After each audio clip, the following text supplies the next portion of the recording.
buenas noches a todos. Bienvenidos a la parroquia de Santa Inés. Hoy tenemos el gozo de tener como invitado a Marino Restrepo, que nos dará su testimonio. Tengo varias cosas apuntadas sobre su testimonio, pero no quiero decir absolutamente nada para no estropearlo, no hacer de spoiler.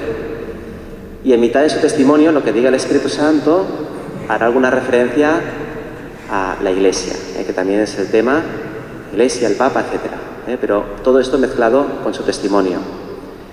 Él es el fundador de Peregrinos del Amor, un apostolado laico, Peregrinos del Amor. Podéis buscar por internet al salir de la charla, pues está muy bien. Y nada, sin más preámbulos, vamos a recibirle con un fuerte aplauso.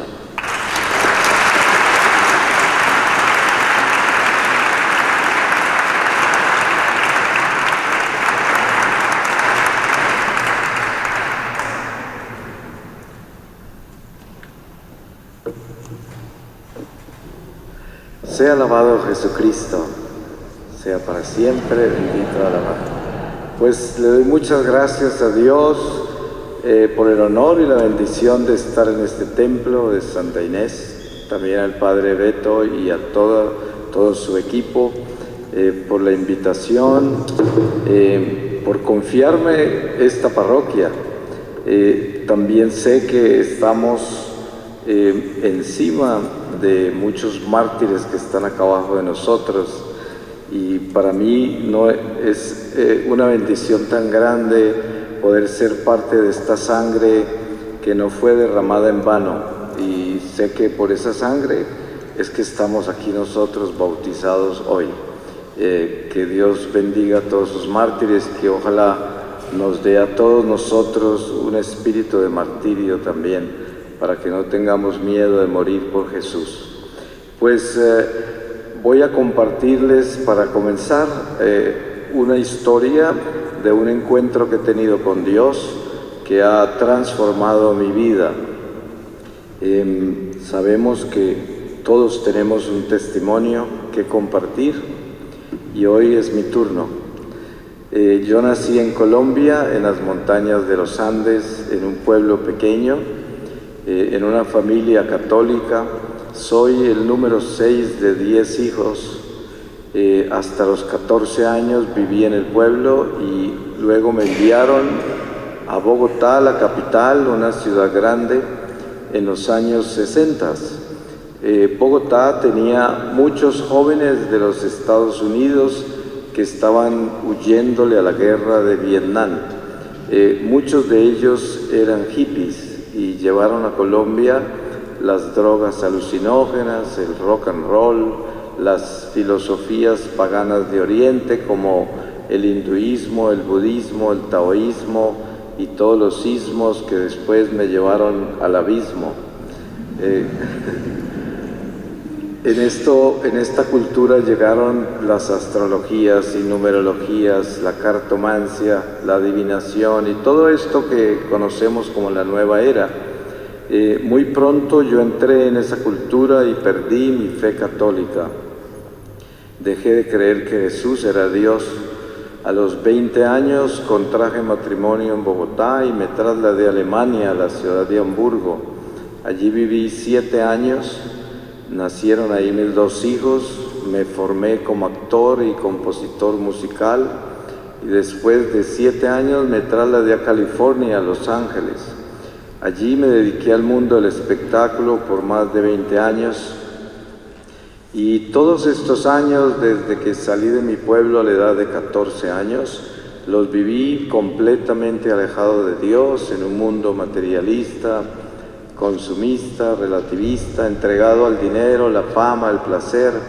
La única persona que me hablaba de Dios era mi madre, que me visitaba en California cada 2 o 3 años y siempre me decía: a mí no me impresiona mucho tu dinero ni tu éxito, me preocupa tu alma.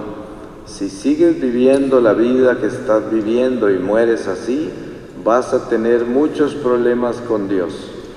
Yo quería mucho a mi madre, pero no creía en su religión y por eso no atendía sus consejos. Pero en el año 1997, en la Navidad, todo cambió. Viajé a Colombia a visitar a mi familia porque era una Navidad muy triste. Durante los 4 años anteriores a esa Navidad, habían fallecido 5 personas de la familia, una tras otra.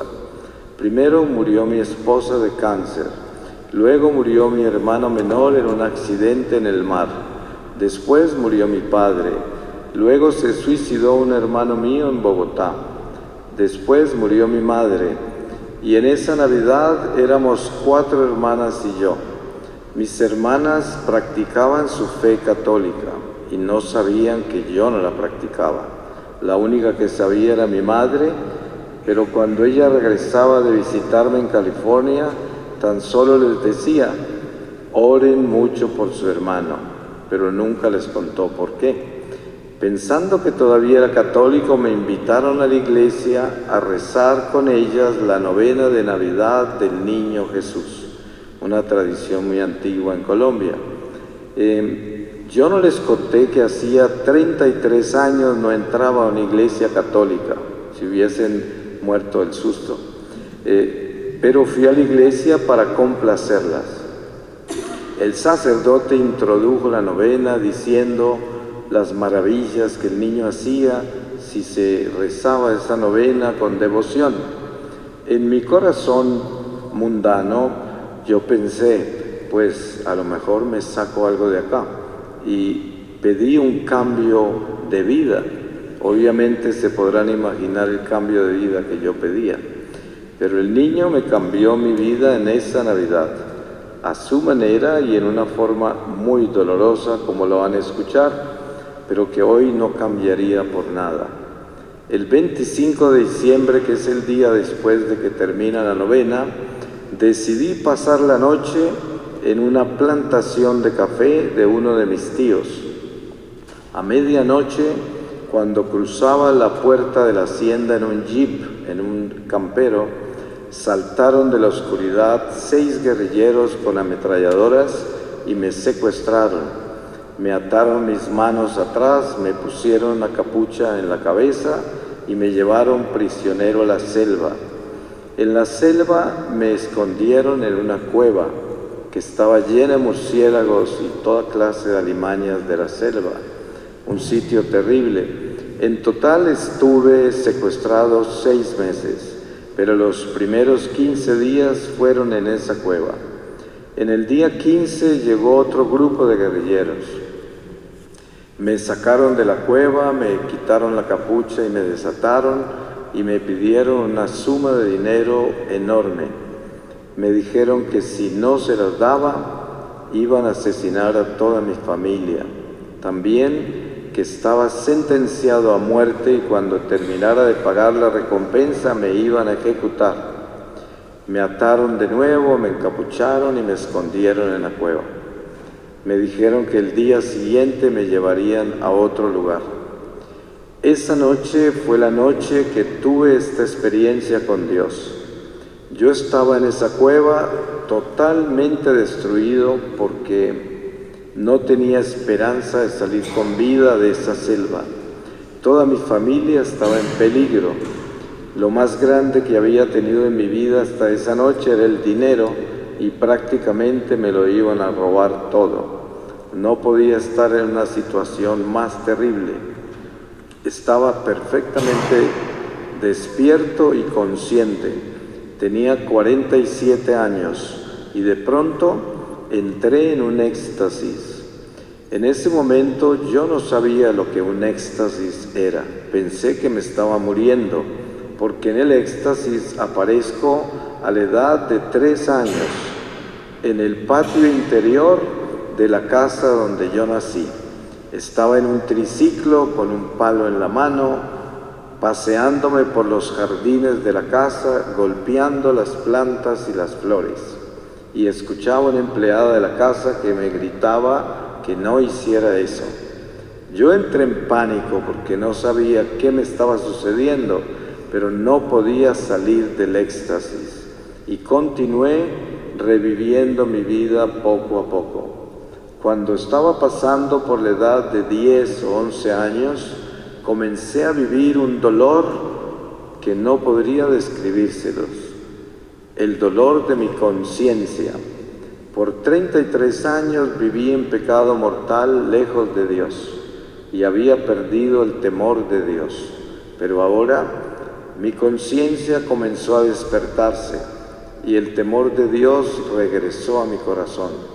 Podía ver perfectamente el sentido del pecado, las consecuencias del pecado, el daño que le había hecho a la gente por mi vida sin amor, las ofensas a Dios, el peligro en que había puesto mi alma, y entre más años pasaban, más grave todo y más dolor, porque los pecados eran más graves. Yo creo que recorrí toda mi vida. Como les dije, tenía 47 años esa noche. Esta primera parte la podemos llamar una iluminación de la conciencia. Eso es lo que fue. Ahora sucede algo más misterioso. Aparezco boca abajo contra la hierba en una montaña muy alta, en un silencio como nunca había vivido.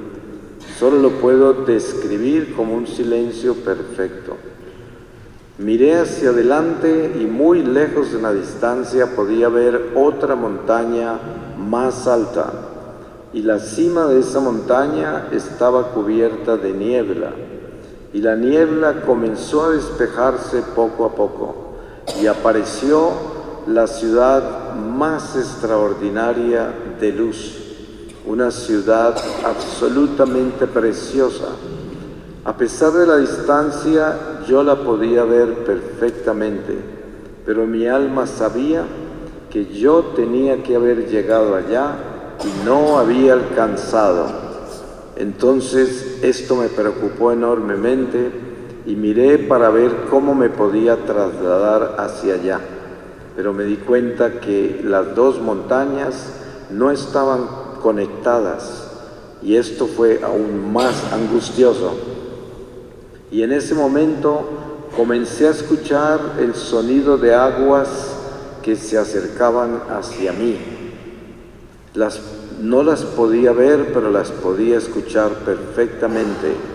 Y luego se convirtieron en muchas voces absolutamente preciosas en perfecta armonía.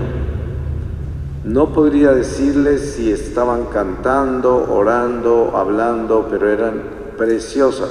Luego se convirtieron en una sola voz, y esa voz venía de todas partes. A pesar de yo haber vivido tan lejos de Dios tantos años y de haber adorado tantos dioses falsos, cuando yo escuché esa voz, yo sabía que era la voz de Dios. Pero como acababa de tener la iluminación de mi conciencia, conocía el terrible estado de pecado en que se encontraba mi alma y no resistía la voz. Esa voz era el absoluto perfecto amor, y yo no tenía amor, la voz me quemaba, pero el Señor me mantuvo ahí en su misericordia y me habló mucho. Yo he escrito 13 libros, tengo como 5,000 temas místicos y no creo que haya tocado siquiera la superficie de todo lo que me quedó infuso de ese encuentro con el Señor. Él comenzó hablándome de la iglesia. En este corto espacio les comparto algo de lo que dijo. Él comenzó diciéndome que la Iglesia Católica es su iglesia, su pueblo, un pueblo escogido, separado, predestinado, su ejército, instrumentos eucarísticos de reparación. Y me dijo: yo te escogí desde el vientre de tu madre y tú desertaste mi iglesia. El Señor no me acusaba, pero yo me acusaba a mí mismo y me dolía mucho. Él continuó hablándome del sacerdocio y me dijo: dentro de los seres humanos que hay en este mundo, la persona que más poder tiene contra las huestes del mal es un sacerdote santo. Dice, un sacerdote santo hace temblar a los infiernos. Y luego me habló de los consagrados, los religiosos, los matrimonios. Y me dice, cuando los religiosos o los matrimonios son santos, son torres de luz en este mundo de tinieblas.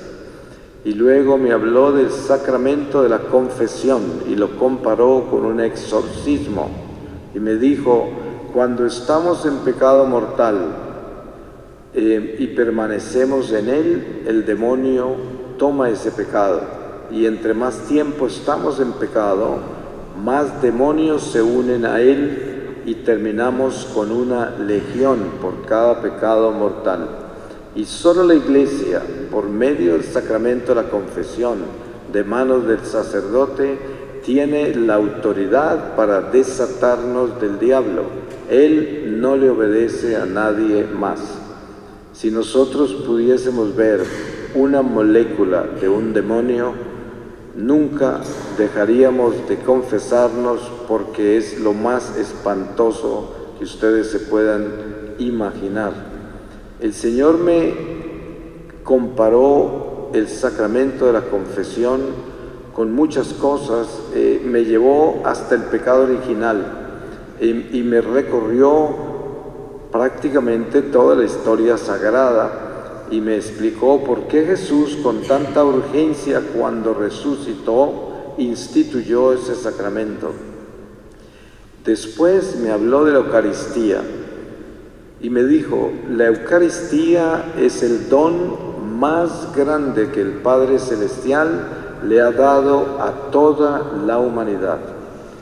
Porque en un momento Él estuvo en silencio y luego me dijo, nosotros somos su ejército, pero la salvación es para toda la humanidad. Nosotros somos responsables de la salvación de las almas. Y entonces me muestra un sacerdote en la sacristía, preparándose para celebrar la misa, y me muestra cómo es que en ese momento comienza una inmensa batalla espiritual, porque la misa es el golpe más grande contra Satanás. Y me muestra cada una de las oraciones de cada una de las vestimentas litúrgicas y cómo cada oración representa un arma. Luego me muestra el sacerdote caminando hacia el altar, ya revestido, y cuando se inclina y besa el altar, desciende del cielo una luz enorme que cubre un territorio muy grande de personas, no solamente católicos. Y durante la misa, las fuerzas del mal se retiran porque no resisten esa luz. Inmensos milagros ocurren durante cada misa.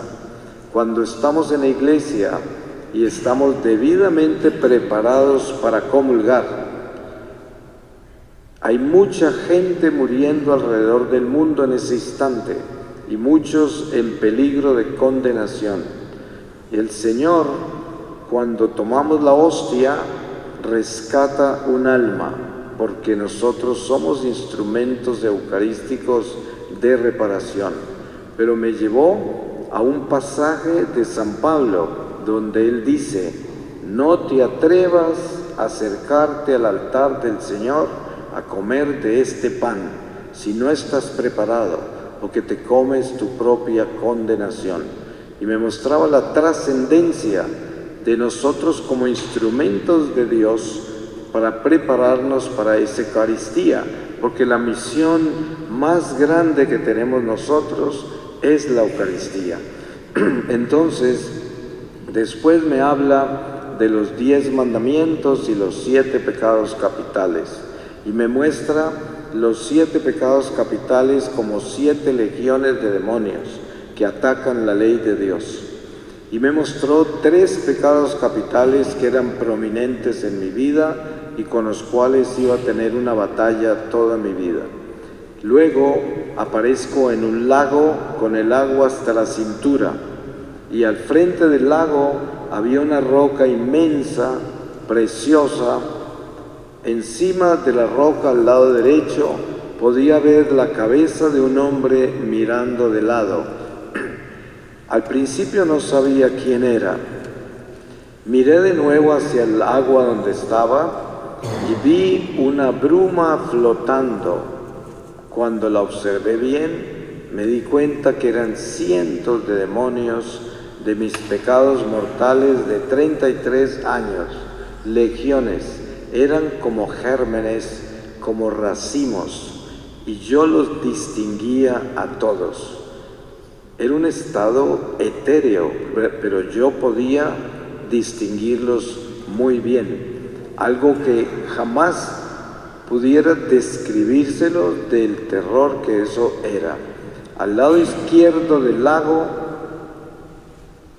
esa bruma de espíritus descendía hacia un abismo y yo podía ver el abismo perfectamente. Habían incontables niveles de condenación y pude ver hasta dónde había descendido mi alma por la vida de pecado que había vivido.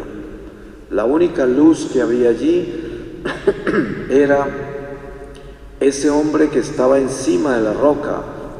Cuando lo miré de nuevo, me di cuenta que era mi ángel guardián. Él no se estaba comunicando conmigo con una voz como lo hizo el Señor. Se comunicaba directamente a mi corazón, algo que no les puedo explicar porque no sé cómo funciona, pero era perfecto, yo le entendía todo. En el lado derecho del lago me mostró el estado más bajo del purgatorio. Las tinieblas del mal eran tinieblas de odio, era algo que descendía. Las tinieblas del purgatorio, a pesar de tremenda oscuridad y sufrimiento, eran de amor y ascendía, eran totalmente opuestas. Cuando yo vi ese estado purgatorial, recibí consuelo por el amor que había y sabía que estaba ascendiendo todo ese estado. Me llevó al pueblo donde yo nací y aparecí a la edad de 11 años en una procesión de la Virgen María.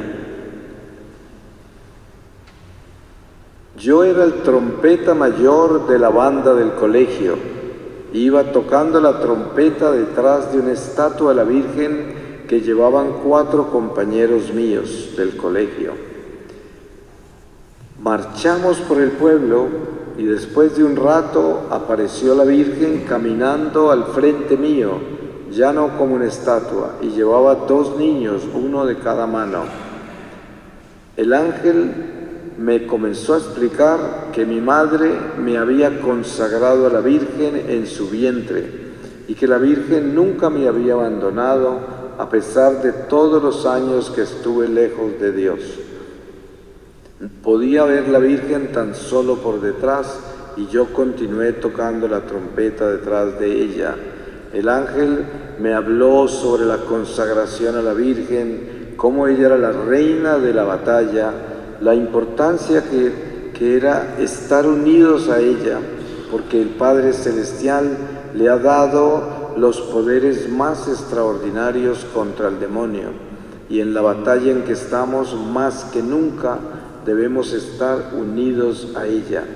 Y ahí me habló mucho de muchas cosas como el protestantismo, todas las sectas y la guerra contra la Virgen, contra los sacramentos, sobre todo la Eucaristía y la confesión, cómo este fue un golpe de Satanás contra el cristianismo. Luego me habló de algo que él llamó la economía de la oración del corazón. Me mostró todos los rosarios que habían en la procesión, hasta los niños llevaban rosarios. Como era de noche, pude ver que algunos rosarios parecían un sol de la luz que tenían, otros tenían menos luz y otros no tenían luz. Y entonces comienza a darme una catequesis muy larga sobre la oración. Y luego, marchando por el pueblo, veía cómo la procesión exorcizaba el pueblo y los demonios huían por donde pasábamos.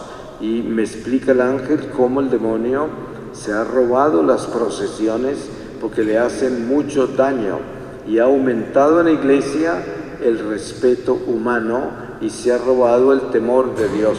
Es una batalla de estos tiempos. Entre más se acerca el regreso de Jesús, más respeto humano, menos temor de Dios, porque es su trabajo. Luego aparezco de nuevo en el lago y la roca se llena de luz.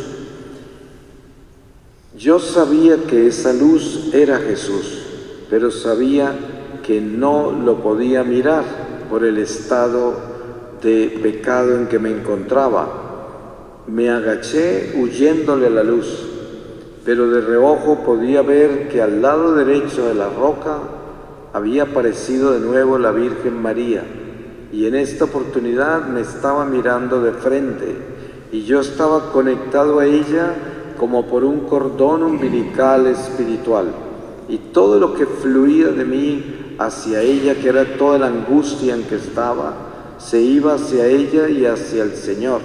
Y esto sucedió como en un círculo por mucho tiempo, y era muy doloroso, pero yo sabía que era como un rescate.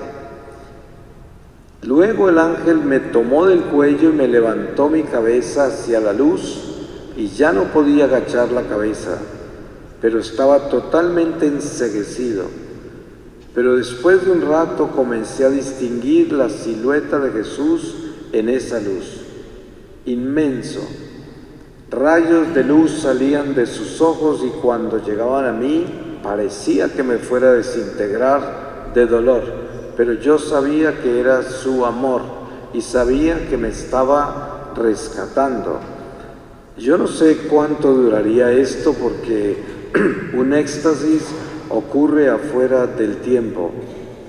Salí del éxtasis y viví 5 meses y medio más secuestrado después de que Jesús se me apareció. Todos los días le imploraba a Dios que no permitiera que yo muriera sin confesarme, pero yo estaba sentenciado a muerte.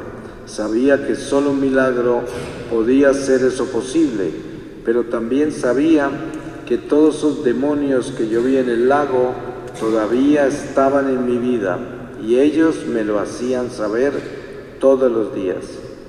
Esto fue 5 meses y medio muy espantosos con relación a toda esa batalla con mi vida y el pecado. 6 meses exactamente del secuestro ocurrió el milagro. Había estado atado a un árbol todo el día. Era de noche muy oscuro y aparecieron 4 guerrilleros con ametralladoras, me desataron y me llevaron a una carretera. Una vez en la carretera me ordenaron caminar derecho y no mirar para atrás. Yo estaba seguro que me iban a fusilar, pero ahí me abandonaron sin ninguna explicación. Yo sé que estos guerrilleros nunca entendieron por qué me dejaron ir, porque esa noche fue absolutamente sobrenatural. Yo sé que fue el Espíritu Santo que me sacó de la selva, porque nadie me hubiese podido sacar con vida de esa selva. Yo caminé por mucho rato en la oscuridad de esa carretera sin saber que estaba libre, y de pronto apareció un bus que paró unos metros adelante de mí. Cuando abrieron la puerta salió una mujer guerrillera y se internó en la selva, y yo le grité al conductor que era un secuestrado que habían liberado, y él se burló de mí, porque yo tenía un aspecto terrible, tenía la barba hasta el pecho, la ropa totalmente deshecha, parecía un esqueleto que había perdido todo mi peso y pensaban que era un loquito que andaba por ahí suelto en el monte. No me querían en el bus, pero cuando yo vi que no me iban a llevar, Esa era mi única salida. Corrí y salté al bus y ya no me pudieron sacar de ahí.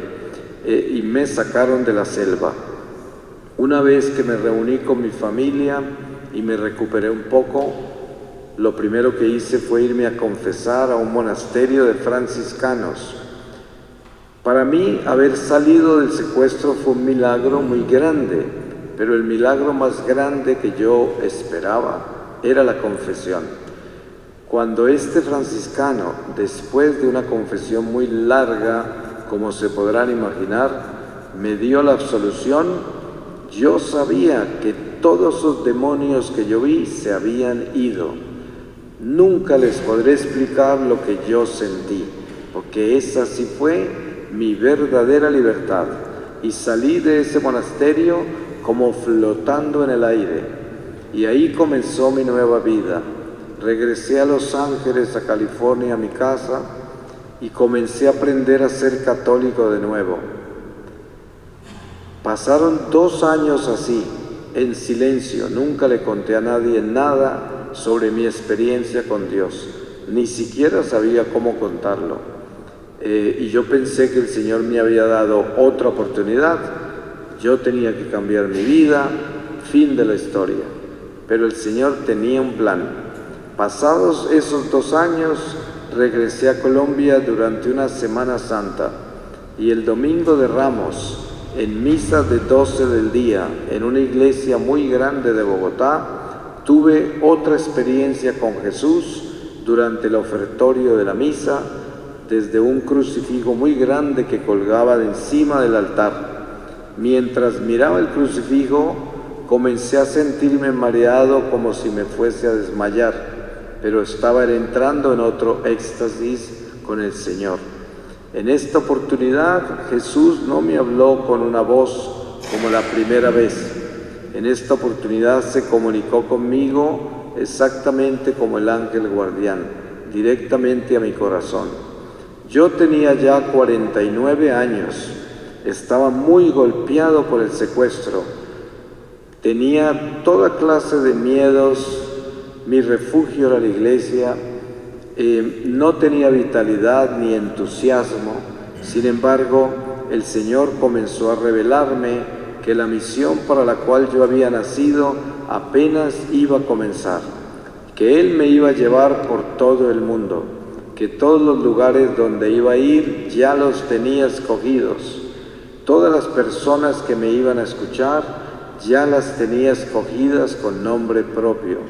Todo lo que iba a compartir lo tenía infuso en mi corazón en perfecta armonía con la doctrina católica, que no tuviese miedo, no tuviera miedo y que Él se encargaría de mí.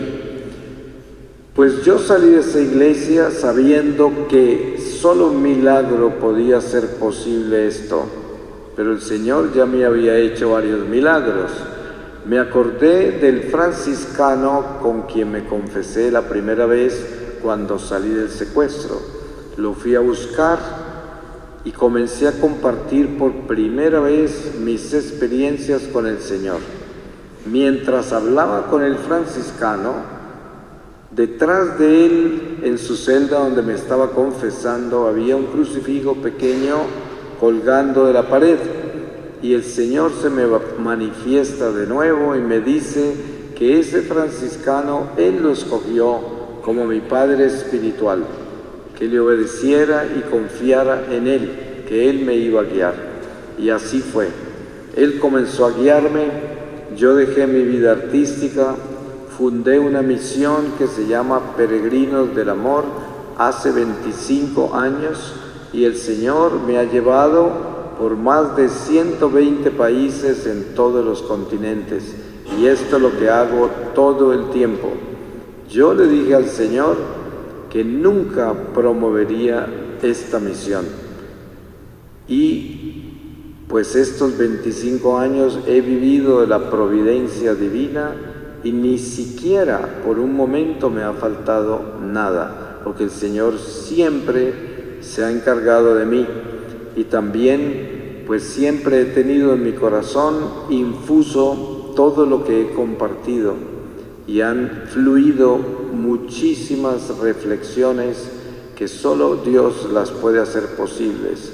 Pues yo podría decirles como una conclusión de mi experiencia que yo he podido darme cuenta que la vida es demasiado corta, como todos lo sabemos, porque la muerte no escoge por edades.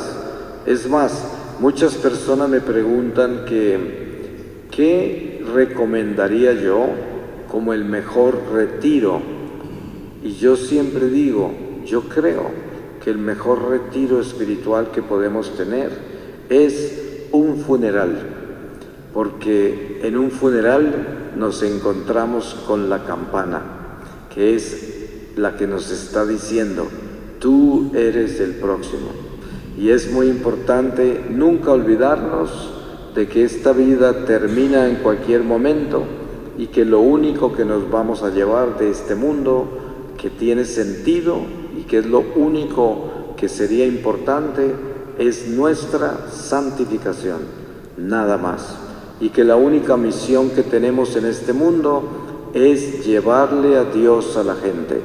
Si un alma del purgatorio pudiese aparecerse acá en este momento y decirnos dos cosas, yo sé que nos diría: santifiquen su vida y llévenle a Dios a toda la gente que cruza su camino. Esto es, pues yo diría que para ser bueno tenemos que ser valientes, porque hay que ser valiente para perdonar, para tener paciencia, tolerancia, compasión, caridad. Se necesita mucha valentía para ser bueno. Solo los valientes pueden entrar al cielo, porque el infierno está lleno de cobardes. Tenemos que pedirle al Señor valentía todos los días y al mismo tiempo saber que nuestra conversión es todos los días. Mucha gente me dice, ¿cuándo fue que usted se convirtió? Y yo digo, no, ¿cuándo fue que comencé a convertirme? Porque todos los días me levanto a esa batalla de la conversión. Pues yo le pido al Señor que nos haga muy valientes a todos para que podamos encontrarnos en su reino un día. Amén. Pues yo quería compartirles una reflexión sobre el tema que anunciamos para esta charla esta noche, y esta reflexión es sobre pues el Santo Padre y todas estas tormentas que hay en la Iglesia, la tentación de la Iglesia, porque basado en lo que yo he aprendido y también en lo que he visto en el mundo hoy en nuestra Iglesia, veo el trabajo de Satanás y qué es lo que él está haciendo.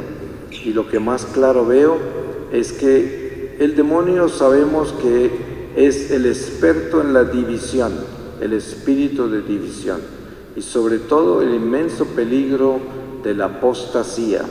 Entonces él nos lleva a juzgar y a tratar con mucha ligereza las cosas sagradas de la Iglesia.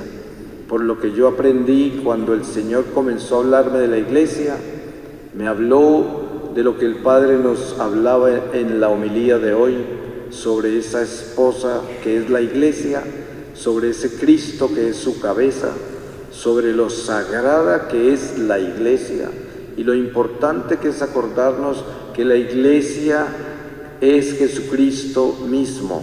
Y por eso siempre tenemos que acordarnos que la humanidad de la Iglesia es débil, es pecadora, es frágil, y por eso jamás podemos enfrentarnos los unos con los otros.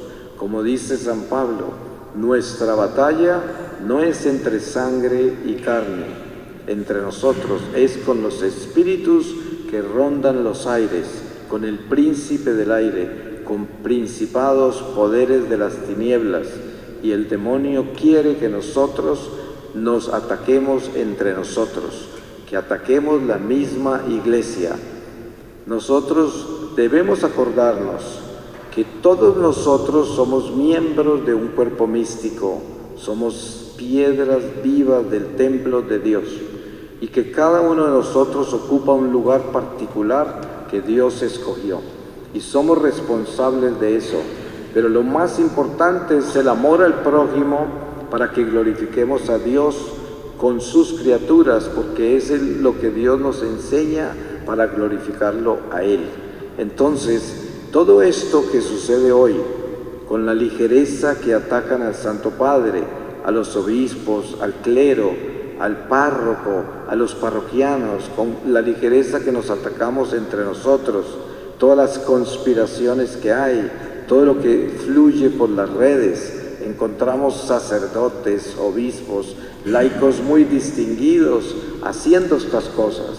Y yo muchas veces he visto muchos demonios detrás de estas personas y ellos no saben, creen que están defendiendo la iglesia, que están haciendo un trabajo maravilloso, despertando al pueblo de Dios, y no saben que el demonio los está manejando, porque nosotros tenemos que ser esos católicos que viven la misión, y la misión nuestra es la iglesia para el mundo, o sea, nosotros somos los mensajeros de Dios en el mundo.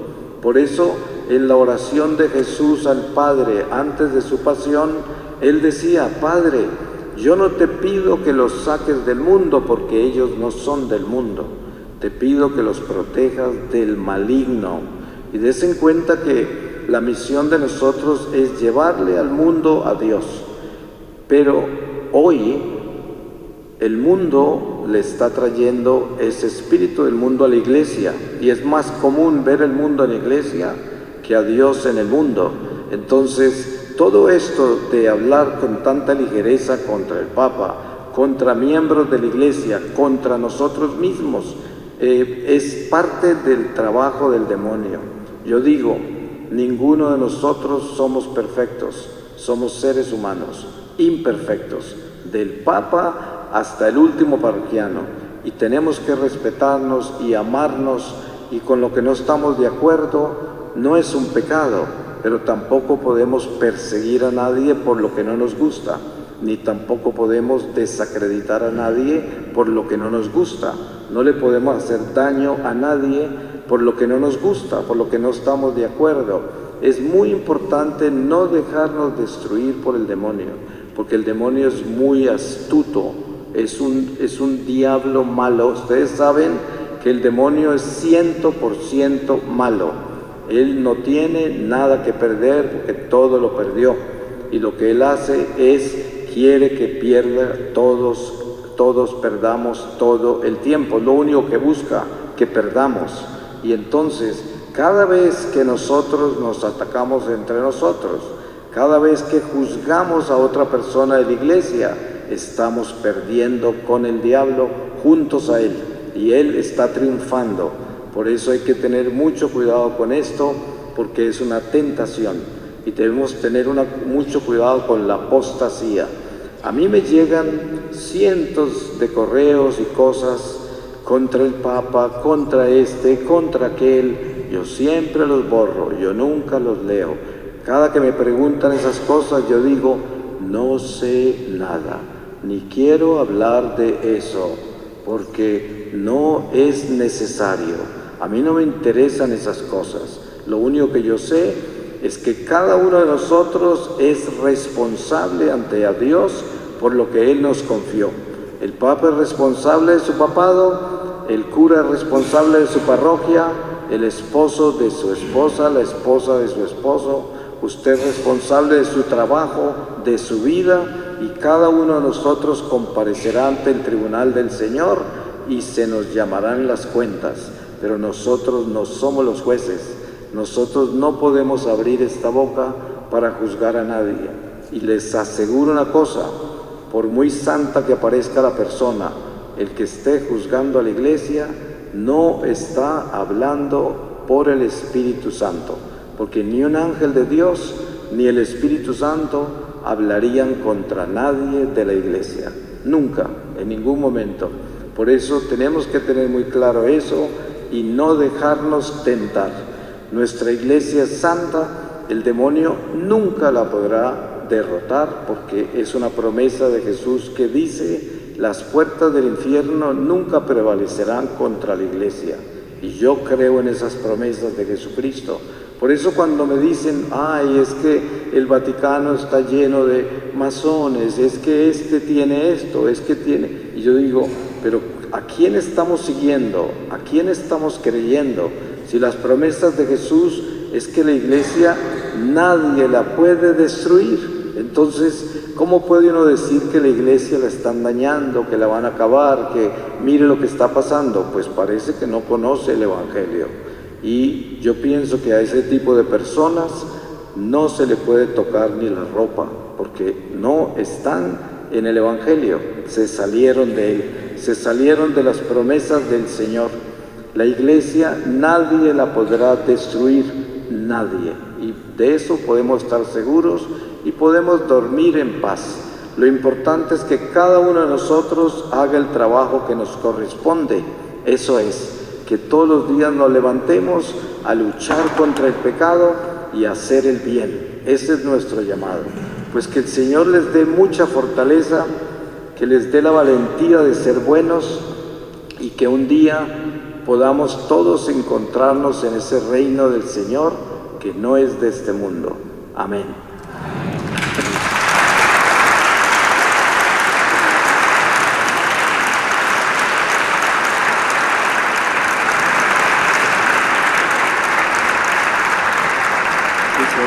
¿Se oye? Pues muchísimas gracias, Marino. Ahora vamos a dejar un turno de preguntas para quien quiera pues expresar lo que sea. Pues adelante, dejamos unos pocos minutos para él. Buenas noches, señor Marino, muchísimas gracias por ese testimonio. Quisiera preguntarle si cuando tuvo ese éxtasis, algo del purgatorio, si podrías hablarnos un poco de los niveles. Sí, claro que dentro de toda esta experiencia que les narré brevemente, hay todo un universo en cada ventana que se puede abrir, entre esas el purgatorio. Yo les puedo compartir esto del purgatorio. Cuando yo estaba en ese lago, en semejante estado tan terrible y que acababa de vivir todos mis pecados que estaban presentes y que eran demonios, y pude ver el abismo y vi hasta dónde había descendido mi alma por esa vida de pecado que había vivido, cuando descubro el ángel guardián que es quien me tiene en el lago, porque yo descubro que él fue quien me llevó al lago, y él fue quien me dio toda esta enseñanza, y entonces después de que me muestra el infierno, me muestra los demonios de mis pecados, aparece ese estado purgatorial. Entonces veo esas tinieblas y yo sabía que había algo más que esas tinieblas, porque el ángel no me dice mira el purgatorio, así no. Él se manifestaba como en una forma de ciencia que no lo puedo explicar con claridad, pero yo entendía en mi corazón que algo se me estaba revelando en esas tinieblas del lado derecho del lago, y de pronto sentí la presencia de miles de almas, muchas, y miré una en particular que, como esto es un estado etéreo, no es físico, veía una persona como si fuera formada de humo, como un humo gris, en movimiento, de un amor increíble, pero de un sufrimiento que jamás lo pudiera explicar, de lo complicado que es. Y al mismo tiempo, al mirar a esa persona, veía toda la dimensión en que se encontraba. Entonces veía como valles, como cuevas, como frío y calor, como unas dimensiones interminables, y esa alma pertenecía a todo eso. Y entonces entendía que estaba en un estado ascendente. Todo era un estado de amor y de esperanza. pero de mucho dolor, y además que me daba mucho consuelo, porque yo venía de vivir el odio, toda esa oscuridad del demonio, pero en esa dimensión del purgatorio podía entender que el purgatorio es como una escuela, porque el Señor, cuando me habló de este mundo terrenal, me habló de una escuela de almas, así la describió. Me mostró cómo yo estuve fuera de la escuela, todos los años que estuve lejos de Dios, y perdí todo ese tiempo por no estar viviendo la experiencia de Dios. Claro está que todo eso se puede rescatar cuando uno regresa a la gracia, pero el alma que está en el purgatorio murió en un estado imperfecto en la relación con Dios y tiene que completar lo que le faltó completar en la vida terrenal del amor de Dios. Todo tiene que ver con el amor, porque la escuela terrenal tan solo tiene una lección, y es la lección del amor de Dios. Es lo que estamos aprendiendo todos, porque fue lo que perdimos en el pecado original. Entonces la redención en Jesucristo, que es la vida que habíamos perdido, tan solo se va construyendo en el cuerpo místico del Señor con el amor de Dios. Y lo que no alcanzamos a construir con ese amor en esta vida, tenemos que continuar construyéndolo en el purgatorio. Entonces esta alma que yo veo está en ese trabajo, y luego pues comienzo a observar muchas almas, y cada una en un estado diferente. Veía almas que parecían como piedra, otras como madera, otras y así en esa forma, ¿no? Otras como gasa con la que envuelven los heridos, así. Pero no era que estuviese una forma definida físicamente, sino que eran estados etéreos. Mucho dolor, mucho sufrimiento, pero un inmenso amor, un amor que nunca lo veríamos acá. Eso brevemente, ¿no? Buenas noches. Yo le he escuchado decir otras veces que hay muchas personas que también han tenido experiencias místicas, pero que por humildad no las cuentan. Y quiero hacer dos preguntas. Esas personas que tienen alguna experiencia, a usted el Señor le dijo que la contara, pero ¿cómo saber si esa experiencia es de Dios y qué hay que hacer con eso? Si es solo para la persona o es para contarla. Dios todo lo hace perfecto.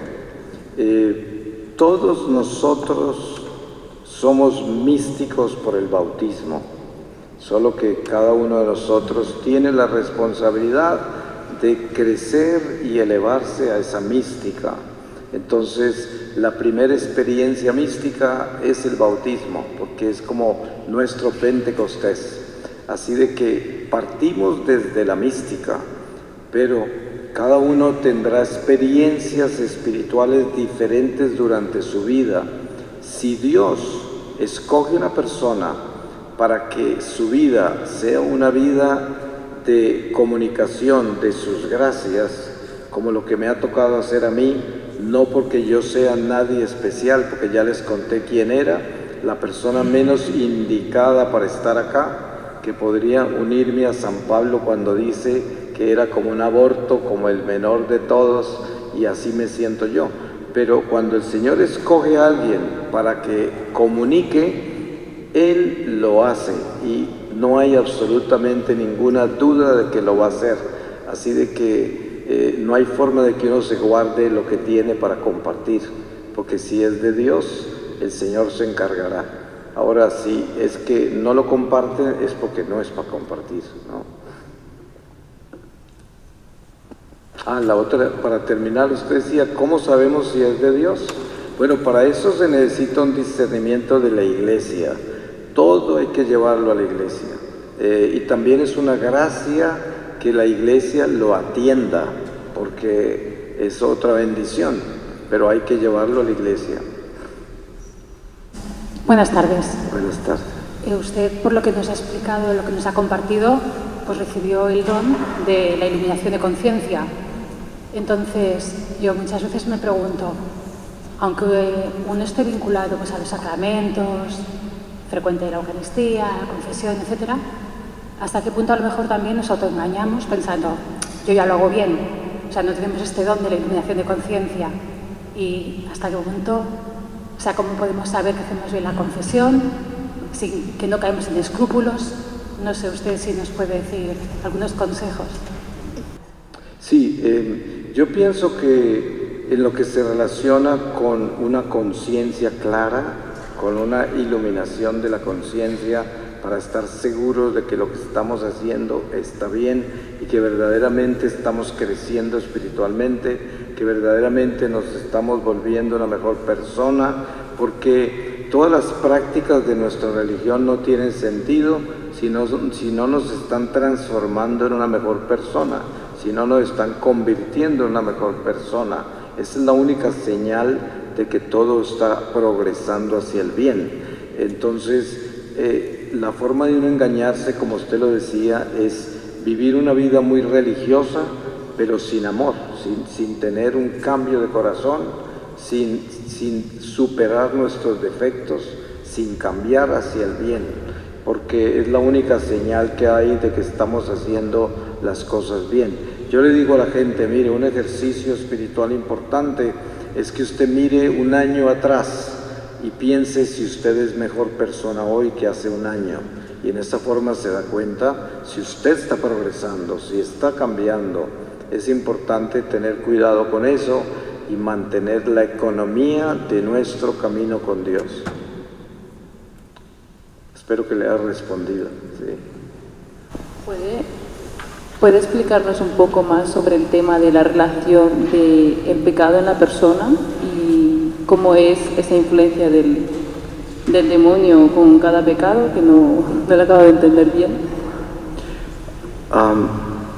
Bueno, sabemos que nosotros, como dice San Pablo, tenemos una mancha en nosotros que nos inclina al mal. No es nosotros, pero está en nosotros. Por eso él más adelante agrega, el mal que no quiero hacer es el mal que termino haciendo. Entonces, nuestra voluntad está comprometida con el mal cuando nosotros nos dejamos llevar por nuestras tendencias malas. En principio, todo depende de mí, pero si yo me dejo llevar por mis malas tendencias y actúo en ellas, entonces el mal ya puede entrar y asociarse conmigo para que esa tendencia mala que yo estoy aceptando se convierta en un pecado mortal y ya actúe contra mí y contra el prójimo y contra Dios. Y esa es la batalla y la economía del pecado. Nosotros somos los que decidimos. El demonio no tiene poder, nosotros le damos el poder, pero es muy pronto asociarse con nosotros. Hay mucho más que eso, pero es lo mejor que hago en brevedad.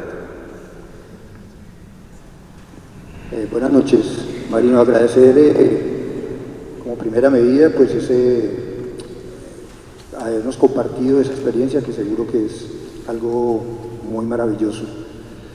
Mi inquietud va como más a algo muy mundano, si se quiere, de lo que pensamos nosotros. La inquietud que yo tengo es cómo usted de alguna manera ha asimilado esas experiencias tan fuertes con esos momentos tan críticos, viendo en ese estado de éxtasis esos momentos de oscuridad, porque yo creo que muchos de nosotros nos preocupa ese tipo de sensaciones en la vida, ¿no?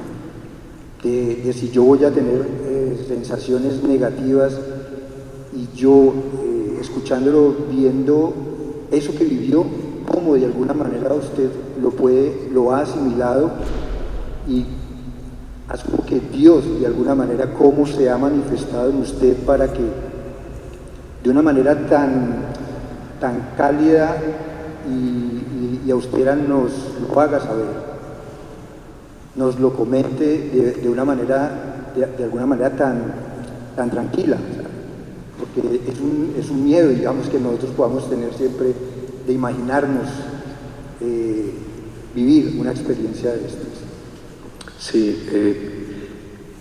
esto tiene un sentido muy profundo, su pregunta, porque normalmente si uno narrara un encuentro con el diablo, un encuentro con el terror del infierno, un encuentro con el mundo espiritual que no conocemos con el sentido humano, pues sería para estar uno aterrado contándolo, ¿no? Porque es como cuando uno cuenta una pesadilla, cuando le acaba de pasar un susto terrible, pues uno no va a estar en paz contándolo, ¿no? No va a tener esa sobriedad para contarlo. Pero lo que sucede es que en todo esto está el Espíritu Santo. Nosotros humanamente no podemos tener la capacidad para tener la cordura, la sobriedad, la coherencia, para comunicar cosas espirituales de esa trascendencia y de esa dimensión tan radical en paz. Eso solo lo puede hacer el Espíritu Santo. Yo no lo hago desde mi humanidad, no sería posible. En los primeros años, después de que yo salí del secuestro, que pasaron 2 años, que estaba aprendiendo a ser católico, todo lo que yo tenía de esa experiencia mística era muy difícil, era muy grave, era algo que me preocupaba mucho porque era mi pecado, era la realidad de haber conocido el mal en persona, era ver el mal en el mundo y en las personas, verlo en la iglesia misma, y todo eso me aterraba. Y pasaron 2 años así, y por eso es que durante esos 2 años yo jamás compartí nada porque ni sabía cómo hacerlo, estaba aterrado con todo eso. Pero una vez que el Señor ya se me manifestó y me llamó, cuando comencé a compartirlo, ya el Espíritu Santo se encargó de fluir a través de mí y presentar esto como una catequesis, como una enseñanza, como una experiencia de Dios, como iglesia, ¿no? Y eso es lo que es un apostolado profético, que es lo que dice San Pablo. El don de la profecía es para edificar la iglesia, o sea, nos compartimos las verdades que ya han sido reveladas y que todos conocemos, pero las compartimos todo el tiempo para que nos edifiquemos con esas verdades. ¿En qué consiste los peregrinos del amor que has fundado? Cuando el franciscano que el Señor me dio como padre espiritual y que continúa siendo hoy mi padre espiritual, me explicó que entrar a la iglesia como misionero, como iba a entrar y como el Señor me pidió que lo hiciera, exigía obediencia al orden de la iglesia, y entre esas tenía que vincularme a la iglesia con una comunidad. En ese caso, los peregrinos del amor se convierten en esa comunidad de laicos evangelizadores. Al principio era solo yo, obviamente, pero el Señor fue trayendo gente a través del tiempo sin que yo me fuera a buscarlos, y se convirtió en una comunidad de la nueva evangelización, que es lo que el Papa San Juan Pablo II con tanto celo quiso establecer en la iglesia, que es prácticamente evangelizar al bautizado, evangelizar al católico que está en la iglesia y no la conoce. Es una de las misiones más importantes de lo que yo hago, que es como despertar esa necesidad de conocer nuestra doctrina, de educarnos, de formarnos, de entender la iglesia, de de estar unido a ella militantemente, de ser activo en la iglesia, de participar como la misión para la que nacimos. Y de eso se trata Peregrinos del Amor, es hacer iglesia, eso es, porque hay mucha gente en la iglesia que no hace iglesia, ni es iglesia consciente, sino que es una iglesia pasiva, no activa y no consciente. Entonces hay que despertar eso, hay que evangelizarlo, catequizarlo, y pienso que es la responsabilidad de todos nosotros, y de eso se trata la misión. Agradecerte pues esta invitación, como decías ayer, pues en la comida que tuvimos, tú siempre pues a lo que te llamen, nunca pides ir a tal sitio, sino que la providencia también consiste en que este encuentro ha sido pues iniciativa de Santa Inés, y espero que algún día puedas volver a esta casa. Desde hoy esta es tu casa, Barcelona, Santa Inés. Gracias a todos por haber venido, y también, bueno, pues cuando acabamos de pasar el cepillo, rezaremos una Ave María, todos juntos, la importancia de la Virgen, la importancia, acordaros, de los sacramentos, el amor a la Iglesia, estas cosas que tanto repetimos, necesitamos que nos las repitan una y otra vez, porque nos podemos despistar todos, también los sacerdotes. Gracias de verdad, vamos a orar por este apostolado, recordar, Peregrinos del Amor, para que consultéis en internet la página web, hay unos materiales estupendos, charlas, os lo recomendamos vivamente. Vamos a rezar una Ave María, nos ponemos todos en pie. Dios te salve María, llena eres de gracia, el Señor es contigo, bendita tú eres entre todas las mujeres, y bendito es el fruto de tu vientre Jesús. Santa María, Madre de Dios, ruega por nosotros pecadores, ahora y en la hora de nuestra muerte. Amén. Gloria al Padre, al Hijo y al Espíritu Santo.